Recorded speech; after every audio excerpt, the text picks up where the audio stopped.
I stood up at my wife's funeral and admitted that I was responsible for her death. It didn't matter what the truth was. The entire congregation stared in shock as I said, I was the one that failed her and forgot her pills that night. By the time I had gotten the right ones, it was too late. I looked over at a cop friend and said, I understand if you need to take me in. I'm fully responsible. The cop glanced around, unsure as to what he should do. Then he finally said, someone would need to press charges and no one has. Then my wife's father yelled out through tears of rage, I'll press charges right now. Fry that bastard. The cops took me away as my family members and everyone else stared at me with hatred, disappointment, and contempt. The only person that didn't look at me like the others was my little brother Freddie. He was special needs and didn't fully understand what was happening. I didn't know what to say as I was led out in handcuffs. My ex-wife's uncle came out and spit on me before I was put into the back of the squad car. I got charged with involuntary manslaughter, the accidental killing due to recklessness or negligence. At the police station, the officer asked me how I'd like to plead. I said, guilty. He asked me why I was so quick to say that, and I responded, I just want this whole thing to be over with, and I want my family to go on with their lives. The officer then asked, take me through what happened that night. I took a deep breath and said, I was sent out earlier that night to go and get her diabetic pills, and I stopped at a bar for a drink because we had been fighting a lot lately. I got hammered and forgot her pills. By the time I came home, it was too late. I saw her having a seizure on the ground and foaming at the mouth. She passed away right there in front of me. The officer said, I don't think you did it. I think you're hiding something. I stared coldly at him and said, we all have our opinions. A month later, a jury found me guilty, and I was sentenced to 20 years in prison. At the trial, I saw my little brother Freddie, smiled at him and told him to stay strong for me while I'm gone. I was his main caretaker because my mother had died and my father wanted nothing to do with us. I asked my lawyer, who's going to take care of Freddie? My lawyer responded, I think he'll be under the care of the state. My heart sank and I asked him, is there anyone there that I can speak with and explain his situation to? He has really specific needs and habits and he'll really struggle if he's not cared for properly. Please, I love that kid more than anything. Just set up a phone call for me, will you? My lawyer was surprised to see how much I cared and promised me that he would set up a call with Freddie's caretaker. In prison, I tried to build up a strong routine and I started counting down the days. I spoke to Freddie's new counselor and she seemed unaware and out of it. That really pissed me off because I needed to make sure that Freddie would be taken care of. Not one of my family members came to visit me, which wasn't too surprising. I kind of got used to the prison life. Up at 5 a.m., breakfast, then a workout, then read a book, then lunch, then a cardio workout, more books, then dinner. In bed at 9 p.m., get up and do it all over again. I mostly avoided any fights by walking away. If I had to throw a punch, I would, then just quickly cover up and hope I didn't break any bones. Day after day, month after month, and year after year it went on. I was a hardened man, but every month like clockwork, I would check on Freddie and make sure he was doing okay. I got reports and most of the time, I was happy with what I was hearing. Around year 7, my lawyer came to speak with me and said, you know, there's something about your case I've never been able to shake. I asked, what's that? He went on, you said that Freddie was at a friend's house that night, but we've never been able to verify that, and I never understood why you were so adamant during the trial that we didn't bring in anyone related to Freddie at all. I stayed eerily quiet. My emotions started to rise to the surface. He then said, you covered for him, didn't you? He somehow murdered your wife and you took the fall for him because you love him so much. I didn't say a word. I just stared at him and gave him nothing. The truth that I wouldn't tell a soul was, I did protect Freddie. He thought my wife was playing a game and he hid her medication from her. He didn't realize it would kill her. I got out 5 years early because of good behavior. I stepped out of that prison and I saw Freddie waiting for me. He ran over to me and threw his arms around me. I clutched onto him and said, I'm here for you now, buddy. I'll protect you. He smiled, touched my face and said, you protected me. Yes, you did. Part of me wondered if he knew what I did for him all along. She said, if you don't buy me a house by Christmas, we're done. I said, challenge accepted.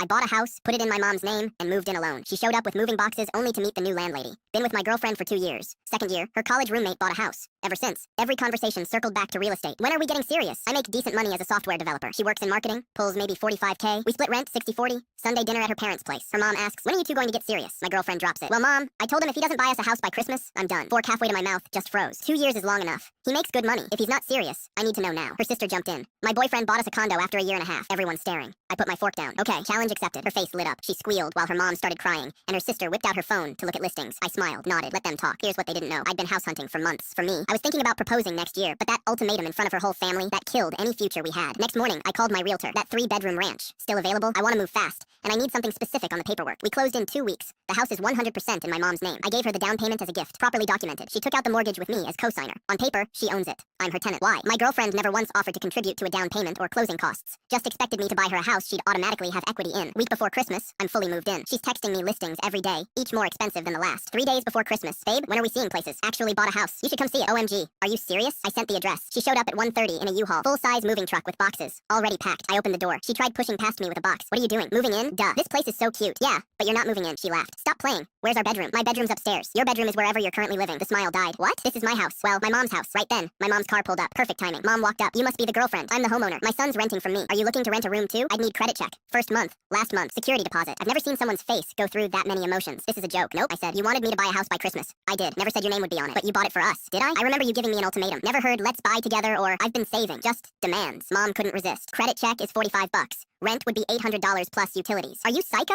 I'm not paying rent to live with my boyfriend. Then you're not living here. You didn't put me on it after 2 years? You didn't pay for anything. You just expected me to hand you a house. That's what men do. Mom laughed. That's what suckers do. My son's not a sucker. My girlfriend started crying. You made me look stupid. You announced an ultimatum I never agreed to. What am I supposed to tell my family? Sounds like a you problem. She stood there crying, then grabbed her phone. We're done. Completely done. All right, that's it. You just broke up with me. She got in the U-Haul, almost hit my mailbox, and took off. 2 hours later, my phone exploded. Her mom left an 8-minute voicemail about financial abuse. The social media campaign started. Her friends posting about men who use money to control women. I'd saved screenshots of everything. Her Pinterest boards with $500,000 houses. Texts saying, I deserve a nice house, you can afford it. Posted them. When she demands you buy a house by Christmas, but never offers to contribute a single dollar. Comments flipped. Her friends went quiet. Then she sued me for $15,000. Plaintiff invested time and emotional labor under reasonable expectation of shared home ownership. My lawyer grinned, reading it. This is the dumbest lawsuit I've ever seen. Court day. My lawyer laid it out. Your Honor, plaintiff gave an ultimatum. Buy a house by Christmas or we're done. He bought one. Never promised her name on it. She contributed $0. She now claims distress over assumptions about money that wasn't hers. Pulled out the screenshots, the Pinterest boards, the texts about our master suite. Judge listened. 2 minutes. Dismissed. Ma'am, you issued an ultimatum. He met it. You don't get to retroactively add terms you didn't specify. Outside, her mom tried one last time. You destroyed her. She destroyed herself with entitlement. She loved you. She loved the idea of my wallet.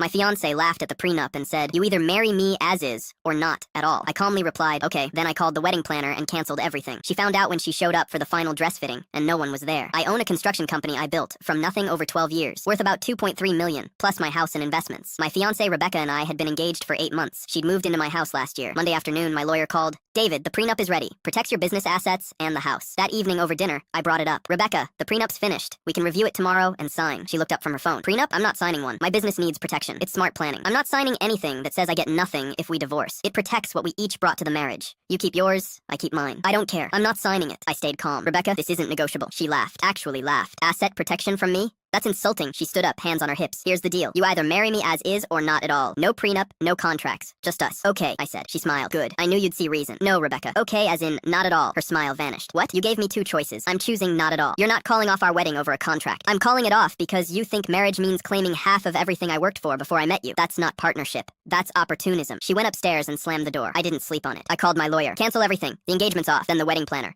Cancel the wedding. All vendors. Everything. David, the wedding's in 6 weeks. This will cost around $28,000 in cancellation fees. I understand. Cancel everything. I spent 2 hours calling vendors. Venue, catering, flowers, photographer, all canceled. Tuesday morning, Rebecca came downstairs like nothing happened. Morning, babe. The wedding's canceled, Rebecca. She froze. Coffee mug halfway to her lips. What? I spent last night canceling everything. Venue, catering, flowers, music, all of it. You can't cancel our wedding without discussing it. You gave me an ultimatum. I accepted it. I didn't mean cancel the wedding. You said marry you as is or not at all. I chose not at all. She started crying. This is my home, too. This is my house. Your name isn't on anything. You can stay through the weekend, but this engagement is over. Saturday, she left for dress shopping. I didn't tell her there was no dress. Sunday evening, her sister called. Rebecca showed up to her fitting and no one was there. The shop said the appointment was canceled. She's hysterical. The wedding's canceled. I told Rebecca Tuesday morning. You can't just cancel someone's wedding. I can cancel my wedding. An hour later, Rebecca came home sobbing. The dress shop was closed. I look like a fool. I told you the wedding was canceled. I thought you'd come to your senses. I did. That's why we're not getting married. 2 weeks later, she moved out. Right before leaving, she tried once more. I'll sign the prenup. Let's postpone the wedding. No, why not? I'm agreeing to what you wanted. Because you only want to sign now that you've lost everything. Your first instinct was to demand half my life's work. That tells me who you really are. A month later, my bank called. Mr. Mitchell, someone attempted to add an authorized user to your business account 3 weeks ago using your credentials. Who? Rebecca Thompson. She had access for 6 hours and attempted to transfer $15,000. Our fraud detection blocked it. She tried to steal from my business account while living in my house. The logs showed she logged in at 2:17 a.m. on the Tuesday after our prenup conversation, the night before I canceled everything. While I was sleeping, she was upstairs trying to rob me. I filed a police report. The detective reviewed the evidence. The attempted wire transfer shows premeditation. She planned this. Rebecca was arrested last month at her parents' house. Her father tried to prevent it and got arrested too. Made the local news. She pleaded guilty. 2 years probation, restitution to the bank, and a felony conviction. The $28,000 in wedding cancellation fees seemed expensive, but considering she was planning to steal from me anyway, it was the bargain of a lifetime.